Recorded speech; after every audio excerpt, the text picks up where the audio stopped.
رات کے 10 بجے ہیں۔ السلام علیکم، یہ ریڈیو پاکستان ہے۔ شہریار احمد سے خبریں سنیے۔ اہم خبروں کا خلاصہ۔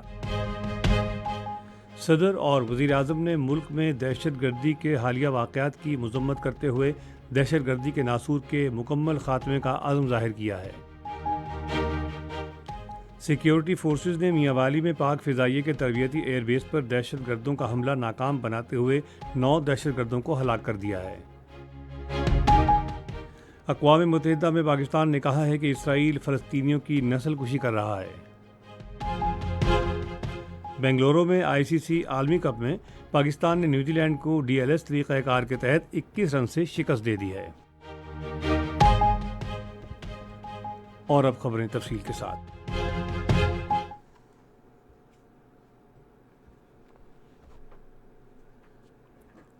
صدر ڈاکٹر عارف علوی اور وزیر اعظم انوار الحق کاکڑ نے گوادر میں پاک فوج کے قافلے پر حملے کی شدید مذمت کی ہے۔ ایک بیان میں صدر نے کہا ہے کہ دہشت گرد پاکستان کے دشمن ہیں اور ان کے مکمل خاتمے کی کوششیں جاری رکھی جائیں گی۔ انہوں نے کہا کہ قوم دہشت گردی کے ناسور کے مکمل خاتمے کے لیے مسلح افواج کے شانہ بشانہ ہے۔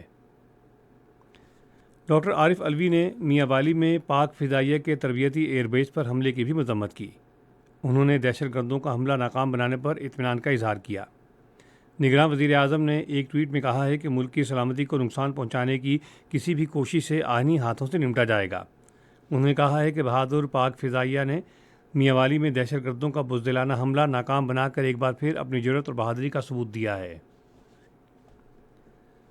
نگراں وفاقی وزیر اطلاعات مرتضیٰ سولنگی نے کہا ہے کہ میاں والی ایئر بیس پر حملے کو ناکام بنانے والے سیکیورٹی فورسز کے اہلکار قوم کے ہیرو ہیں۔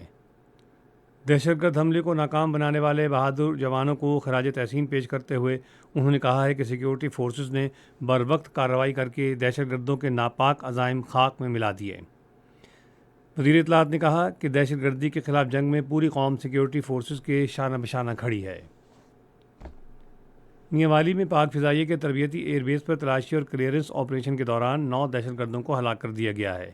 فوج کے شعبہ تعلقات عامہ کے مطابق آج صبح دہشت گردوں کے بزدلانہ حملے کو ناکام بنانے کے بعد سیکیورٹی فورسز کی طرف سے قریبی علاقوں کی تلاشی کے لیے کامیاب آپریشن کیا گیا۔ حملے میں پاک فضائیہ کے کسی بھی فعال اثاثے کو نقصان نہیں پہنچا، صرف پہلے سے غیر فعال 3 طیاروں کو معمولی نقصان ہوا ہے۔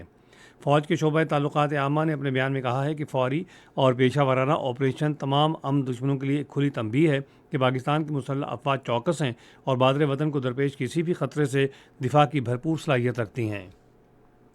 افغان باشندوں سمیت غیر قانونی طور پر مقیم تمام تارکین وطن کی اپنے ملکوں کو واپسی کا سلسلہ جاری ہے۔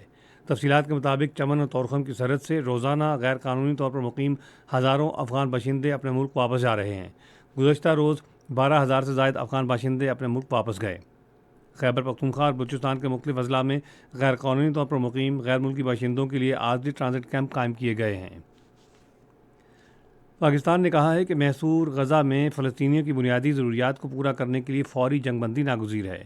اقوام متحدہ میں پاکستان کے مستقل مندوب منیر اکرم نے اقوام متحدہ میں مقبوضہ فلسطینی علاقوں کی صورتحال پر بریفنگ میں کہا کہ دنیا کو اسرائیل پر زور دینا چاہیے کہ وہ فلسطینیوں کی نسل کشی بند کرے۔ پاکستانی مندوب نے کہا ہے کہ اسرائیلی اب فلسطینیوں کے خلاف جدید نسل کشی کا ارتکاب کر رہے ہیں۔ انہوں نے بین الاقوامی قوانین کے احترام اور ان پر عمل کرنے کی ضرورت پر زور دیا جو شہریوں اور املاک پر حملوں سے منع کرتا ہے۔ اسرائیل کی طرف سے ایک ہسپتال، ایمبولینس اور اسکولوں پر بمباری کے باعث گزشتہ 24 گھنٹے میں 100 سے زائد فلسطینی شہید ہو گئے ہیں۔ گزشتہ 29 روز میں شہید فلسطینیوں کی تعداد 10,000 سے تجاوز کر گئی ہے۔ مذہبی امور اور بین المذاہب ہم آہنگی کے وزیر انیق احمد نے تمام اسلامی ممالک کے سربراہان سے کہا ہے کہ وہ حج کے موقع پر ایک اجلاس بلائیں اور امت مسلمہ کی نشاط ثانیہ کے لیے جامع حکمت عملی وضع کریں۔ انہوں نے فیصل آباد ایوان صنعت و تجارت میں سیرت کانفرنس سے خطاب کرتے ہوئے کہا کہ قومی ترقی اور خوشحالی کے لیے باہمی تعاون ناگزیر ہے۔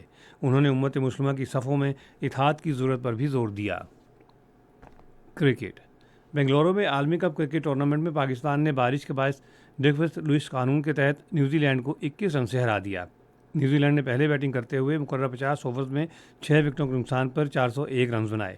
جواب میں پاکستان نے 25.3 اوورز میں 1 وکٹ کے نقصان پر 200 رنز بنائے تھے کہ بارش کے باعث میچ روک دیا گیا اور ڈی ایل ایس قانون کے تحت پاکستان کو فاتح قرار دیا گیا۔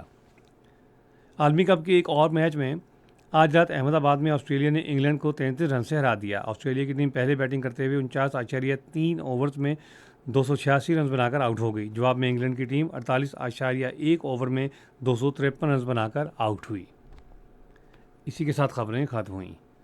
مزید خبروں اور تجزیوں کے لیے آئیے ہماری ویب سائٹ پر، پتہ ہے radio.gov.pk، اور فیس بک کے link radio Pakistan news official پر براہ راست ویڈیو سٹریمنگ بھی ملاحظہ کیجیے۔